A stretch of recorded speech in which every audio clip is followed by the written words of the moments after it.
Good afternoon. Good afternoon. Happy birthday to the Schomburg Center. Happy anniversary. It's 100 years, so I think we can do better than that.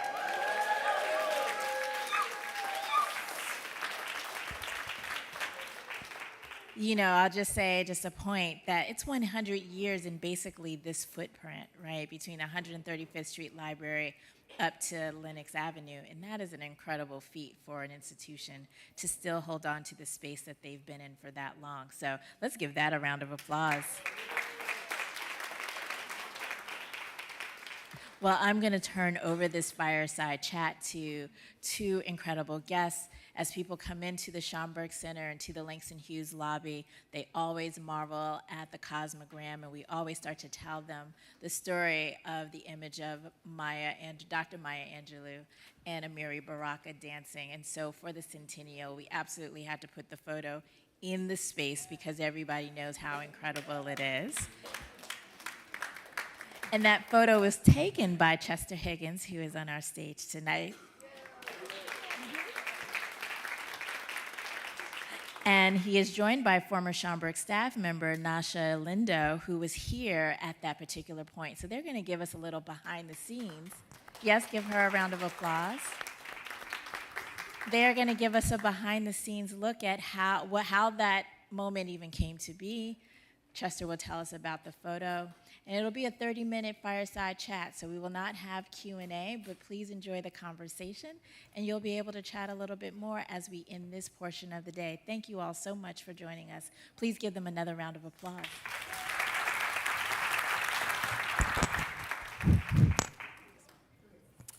Well, good evening, everyone. It's been a long time since I've been on this stage, and delighted to be back. I see a lot of my former colleagues here. It was good to get all those hugs, y'all. I just want to start by saying that I actually started working at the Schomburg Center in November of 1990. I think Tammy Lawson and I came the same time. So Tammy is my oldest buddy here. And she's still here. I got married the week before I started the Schomburg the week before I got married. And so that's how I remember what date it was. When I got here, one of my first tasks was to go and buy 12 tin boxes that had lids on them. Harry Poe was my boss at the time, and he told me to go buy these 12 boxes. I didn't know what they were for. And so I went and I found these boxes, and I don't know if they're going to be able to show you. I have a photograph of what the boxes look like because they were so pretty. I bought 13, and I kept one to put my loose change in. And it's really heavy now because I've put my change in there. And then I think maybe a couple of weeks or so later, I happened to pass by a room that no longer exists, and I saw Howard Dotson and George Houston Bass, who was Langston's secretary. And they had these boxes on this table, and they had on white gloves, and they were putting Langston's ashes in these boxes. And because Langston had this idea that he wanted his ashes to be sprinkled in the Harlem River. And from what I remember, there's a tributary from the Harlem River that runs along 135th Street. So they were going to put some of the ashes in the floor that's in the lobby there. And Houston put his cosmogram on it. And the other boxes were sent to 11 locations around the world. 4 were from the poem, The Negro Speaks of Rivers. And then there were other rivers, and I was trying to remember all the rivers, La Tibonite, the Volga River, the Yangtze River. If you look at the lobby, most people look at the cosmogram in the middle, but if you look around the perimeter of that room, there in the floor you see embedded names of rivers, and these rivers are in other parts of the world. And so that's what the boxes were for, but I didn't know that at the time. And then I guess before the actual floor went in, there was one day when we were all out there and it was construction. And I remember Jean Blackwell Hudson, I remember James Briggs Murray, Sharon Howard was there, Howard Dotson. I can't remember who else was there. I think Mr. Schomburg's grandson, maybe. But there were several people there, and we were signing this paper saying that we were witnessing Langston's ashes going into this vault in the floor. It was going into a time capsule. And there's actually a photograph of that incident, but we couldn't find it. So maybe some other time we'll be able to share that. So that was a really sacred moment to me. And then, of course, I think Houston might have been there too, Houston Conwell, and maybe his sister was there. I can't remember everybody who was standing there. If we had the photograph, I could see it and I could tell you. But so that was my sort of beginning involvement with this. And then, of course, I was working as manager of educational programs, and so we were really gearing up for something just like this at that time when we were reopening the Schomburg Center with the lobby and the auditorium and the new general research and reference and all that new stuff that was done connecting this building to the landmark building. So we were all very busy doing stuff, getting ready for the programming. And then, of course, that night, which was January 31st, we all came together and we had a party, because you know we like to party up in here. And at the stroke of midnight, January 31st to February 1st, which is February 1st is Langston's birthday. At the stroke of midnight, I'm told that those 12 cans of ashes at the various places in the world were opened and the ashes were sprinkled in those rivers. And Langston had asked that when he died, first he said, everybody should wear red because ain't no sense in me being dead. and play Do Nothing Till You Hear From Me. And Randy Weston was here with his quartet, and they started playing Do Nothing Till You Hear From Me. And that's when Mr. Baraka, Amiri Baraka, ran over and grabbed Maya by the hand. It was very spontaneous, and they started to do the bop. And Chester caught it. He caught that moment in history. And he really, and I have to say, I was there. He caught the spirit of what happened in that moment. He really captured that spirit. Not just the image itself, but how it felt. Chester caught that, so.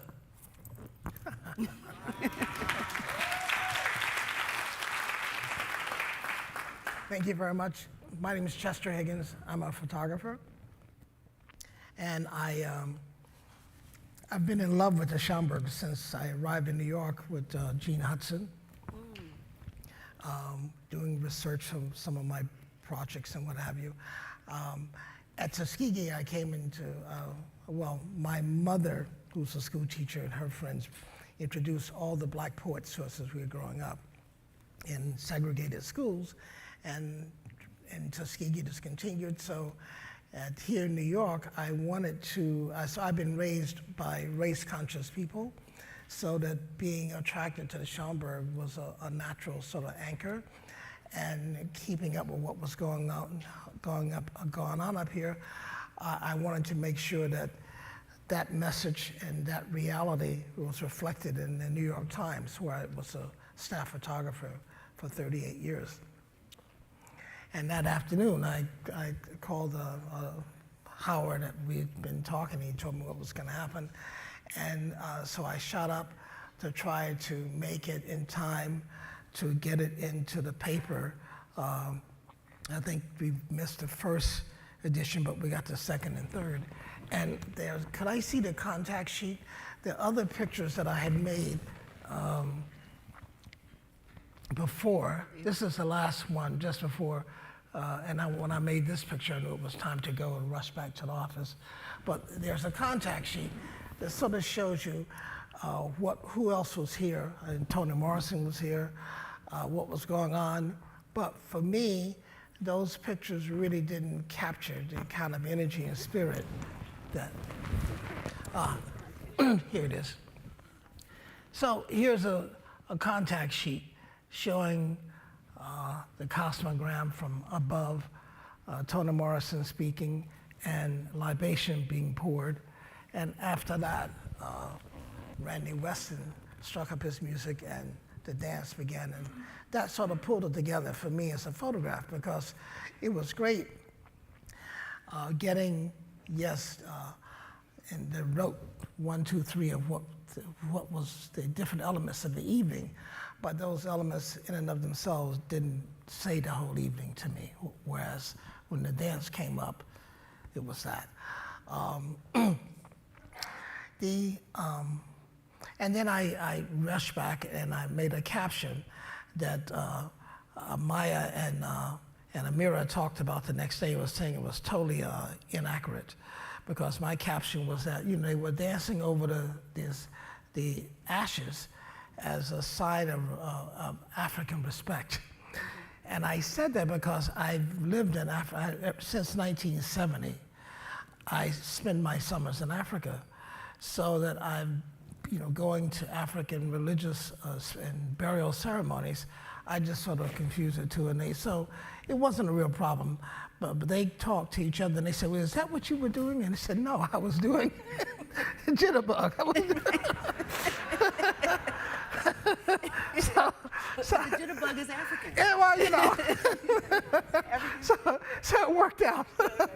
But what I thought was interesting about your story, about how this came to be, because my picture is successful only because of the vision that Howard had and the execution that you guys put into this. And what really... Oh, yeah, there's the can. You see how pretty it is? That's why I got one. But that's what the can looks like that's inside of the cosmogram in the floor out there. That's what it looks like. Now, this makes me think of something else. I study Egyptology very intently, and one of the things I discovered about the ancient Egyptians, our forefathers, is that whenever they built a temple, they would do what they call foundation deposits. In 5 different places. In the middle and on each end, they will plant, like you guys planted, they will plant amulets or some sacred symbols in these different places, and then the building begins to be constructed. But the first thing that has to be done after they've decided where the building should be, is foundation deposits. And essentially, you guys are doing the same thing. You were carrying out that same spiritual memory that we as African people have always carried out in something that's very special. And Langston Hughes, ashes, I was amazed, first of all, that you guys had that ashes existed and you guys had them. Well, his secretary, George Bass, had kept them since, I guess, 1967 when Langston passed away. He still had them. And so I don't know because Langston wanted them sprinkled in the Harlem River, and I guess he had an idea that he wanted to do something that was a little bit more of a ritual or more recognizable. And this was certainly perfect, I think, for the reopening of the Schomburg Center and his connection to the Schomburg, and also Houston's beautiful cosmogram that captures the spirit of his poem. How did the Cosmogram Commission come about? I'm not sure about that part. Okay. Tammy, you know? It was a NEH grant? Oh, percent for art. Yeah, so that was wonderful because it's perfect timing. And I've actually seen other cosmograms that Houston has done. There's one at the Yerba Buena Center in San Francisco for Martin Luther King.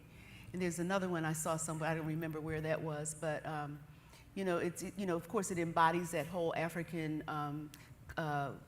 symbolism from the Congo and the Nkisi and all of that is embodied in that. And so he was capturing, I think, a number of different traditions in his aesthetic. And I just love the fact that he combined the image with words. you know, with the Right. words With that his he spoke. poems. And it made it just come alive in a way for me that I don't know that it would have otherwise. Right, right. Yeah. And they're dancing on it. It gave it. It seems like that the floor itself, you know, became a drum, and that you have this conversation going on between the feet of the African people and the skin of the African drum. I mean, forgive me, but you know, when I make pictures, sometimes I do a lot of associations that may have nothing to do with anything, except that I think it, and then I try to use those things to pull it all in to make a complete statement. Yeah. Now, can we show the picture of? And so to me, this was a great opportunity for me to show respect and honor one of our heroes. And I do this particular project, a personal project. I continue. I found a different way to do it. I use my ankhs now. Can we show a picture of the Wright, Richard Wright? Yeah. Is it up there already? Either Richard Wright or Malcolm X picture with the ankh. Okay. So I go to places of grave cemeteries of people who I could not have photographed when they were alive because the time periods are different. My honoring Langston Hughes was something that I want to do because that's how I grew up, and that's my experiences in Africa show that. This was made a few weeks ago in Paris at Père Lachaise Cemetery, where the ashes of Richard Wright are left. And there's another one, can I see the one of Malcolm X? Yes, and this is another one, but this is here in New York. It's upstate, about an hour out of town. I just do, you can do this too, I just Google, where is the burial for such and such? And I go and I find these burials, and I do an ankh visit. I do a spiritual visit. Like, it's when I was doing the African burial ground. Yes, a lot of people were buried as Christians, but so many people were buried like this, who were believed in the old faith. So I take a symbol of the old faith to go and do an offering, do a praise. So I'll show up in cemeteries when I find that people exist. At the Ferncliff, it's interesting, Malcolm is there, James Baldwin is there, Paul Robeson is there, and Monk. It's interesting how, but I'm not Duke Ellington. Duke Ellington is up in the Bronx. Well, a lot of black musicians are up there, but the thing is that we don't have, and we should have, and I think one of the writers, forget her name, Tony K. Bambara wrote about, we don't have a national hall of heroes or grave of heroes. The Schomburg doing this with Langston Hughes, I hope will create ideas in people, whether they are regional or national, that, you know, we should, and who will be the candidates with that sort of stuff, and what their presence, what the effect of their presence have on people who would then stroll through or be around. So that was my beginning of working of doing this project. Got kicked off by that. So when you do these, do you leave the ankh there, or you just take a photograph of it? I had big ankhs made, and I take them and I do the photograph and I bring them back, and then I use them for another place. No, I'm not trying to supplant the cross or whatever. Right. It's just make my image. I want to just point out, in this photograph, I see James. There's James Briggs Murray. He was over there. Did he still there? Yeah, there's James. I see James over here in the corner. And then there's Amina Baraka right there, standing there clapping. And I can't name the other people. I know who they are, but I'm having a senior moment. Sherry Brofman, standing Sherry next to Brofman, James. yeah. And Amiri Evans. Mari Evans, Yes. and then the woman with the head wrap, she was an actress. No, head wrap, which one? Oh, over here, oh yes. And then that's Amira's wife. Amina is right Amina, there. right yeah. there. But there were so many people here. I mean, you don't see. I was there, and actually on the contact sheet, I found me. I had to take a magnifying glass. But there were so many people here, so many luminaries and just regular folks, and it was just an amazing, wonderful experience to have. And that was one of my first big Schomburg experiences, and I had many over the 5 years that I was here. But just the people that were, here, the people on staff who had worked so hard to bring this thing to fruition. It was an amazing, amazing thing. And the other thing that I found with this photograph is because, and the reason why I had called you, because I reached out to you, I think it was like 2020 or something like that. I was thinking about you because I was in San Francisco, and a friend of ours they collect art, and they had this photograph framed on the wall. And I said, oh, you have this photograph. I said, wow, that's great. I was there. He said, you were there? Oh my God, this is iconic, And I thought, it is iconic, and it's going to become more iconic as time goes by. And I'm so grateful to you, Chester, for being there and capturing that moment. And I will say that there were other photographers there that night, and I don't know who they were, but I saw people like this guy who's in the middle of the thing down low with the camera. I saw people doing that around the room. Right. And so it's something that was captured. It wasn't secret. It wasn't elitist or keeping people out. It was something that involved the whole community. Mm-hmm. And I think Langston would have been really happy about that. Yep. I really do. And, yes? And documentation is important, That's James. James. Forgive me.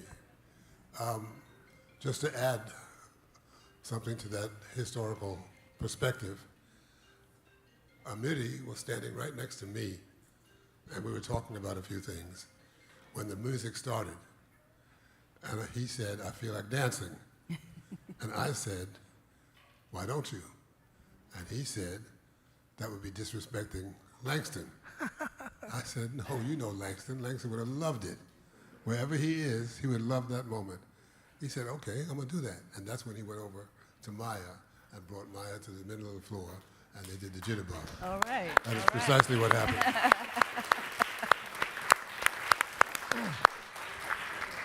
I'm sorry. Thank you for being the catalytic agent for that.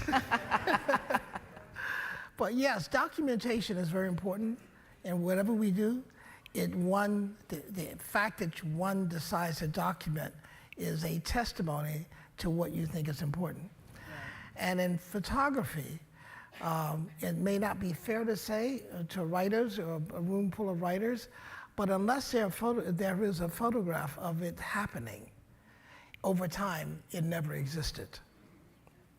So when you see a photograph, like the early photographs of looking at the Schomburg, it brings it back to life, and you didn't have the certainty of its existence, as opposed to you're talking about it and having no visual evidence to back that up. People will condition to deal with that kind of information too. But when we see the visual information, the visual evidence, then it becomes a whole nother issue of acceptance and moving on. Right, I think that's true, and I think that, working at the Schomburg and the research that happens, and by the way, you all just became researchers because you just heard first-person evidence. That's the first time I've ever heard that story. James, you didn't make that up, did you? Never. No, I'm just kidding. But when things like this happen, it's revealing something that happens when people are doing research. When you're looking for something, you're looking for that revelation. And we all just got a revelation around this image and how another layer of how it happened. And that's why the Schomburg Center is so important. And that's why I love history. I love this place. I love being a race woman and a Schomburgite as Tammy and I often talk about, because it's a documentation, it's documenting, and it's preserving our history, and which is under attack, as we all know. And so, but that horse is out the barn. Too bad, because we already have the information. We have the, as you say, Tam, the vindicated evidence. We have it. And so it's not going anywhere, even if we have to all be griots and tell that story. And like Chester says, you know, I could maybe tweak the story a little bit to make it sound something different than what actually happened, but that's not authentic. That's not authenticity. And what we have to do is deal in truth and authenticity and clarity so that we can pass this history on. It's very, very important. And the photograph gives us that next layer of evidence that this actually happened. It's not photoshopped, it's not AI, and none of that stuff. This happened. And there are people in this room who saw it happen. So we're witnessing, and you are now another layer of that witness. And I'm so grateful to everyone who's here, including my son, who wasn't around when this happened. I'm gonna call you out. He's sitting right there on that front row, everybody. Because it's important for our young people to know this history. And I worry that they're not so interested. They're more interested in social media, what they see on their phones and what have you. And that's important to, you know, to a certain extent. But it's really important to know the history, the lived history, and the contributions that we have made on this earth, not just to this society and this country, but on this earth, the contributions that we've made that have made it come to where it is. We built this bad boy. I don't mean this building, but we built this where we are. We built it. You know, we built it. It's our blood, sweat, and tears. And so I am just so grateful that you were there. And Chester was always here, by the way. This ain't the only photograph we had. Because he was always around. As I recall, he would be here, you know, when we had different events, or even on just regular days, I'd see Chester walking around. He'd have his camera, taking pictures, you know, making sure the New York Times was kept honest, you know. And so that work is important. And I think we just should, you know, celebrate it. We really should. Yeah. Yeah. I have a question for James. He may not have an answer to this. I appreciate the fact that Amina is so involved and happy about this dance taking place. Yeah. But I wonder why he didn't ask his wife to dance as opposed to Maya. I mean, it could mean nothing. I was just curious. Well, Amina was standing over here. And James was standing. James was Where he I was don't know where standing? Maya was standing. I think Maya was standing over there too. I don't know. And you got the answer? She what? She was a dancer. She was a dancer. That's right. Okay. But you know, when most gonna people start look at something. this picture, you don't know who these people are. What is it that sticks out of your mind? A short guy dancing with a tall woman. Then it becomes layered. There's other things to it. But even Amina is taller than him. So, you know, obviously he was a man who appreciated looking up to his women. But I think it was the writers paying tribute to another writer. okay. Yeah, okay, they were both poets. Okay. Yeah. Okay. And Langston was a poet, so it was two poets dancing on the poet. Yeah, it was perfect. I mean, it was perfectly what it is. I just had this. Chester wants to be provocative. You know. It's all good. Yeah. But But after this happened, actually, I found another photograph, and I didn't think to bring it, but we had a dinner or something downstairs in GR&R, and the photograph is of Maya, Baraka, and Amina, and I'm in the photograph. I don't know who took that picture. Did you take it? no, I was gone. I had to go to the paper and get it into Somebody the paper. took this picture. It's a color like snapshot. Okay. And I'm talking to, they're eating, and I'm talking to Amina.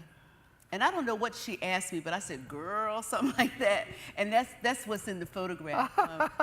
You know, and Maya had on this beautiful, you can't tell because it's black and white, but it's this beautiful red sequin top.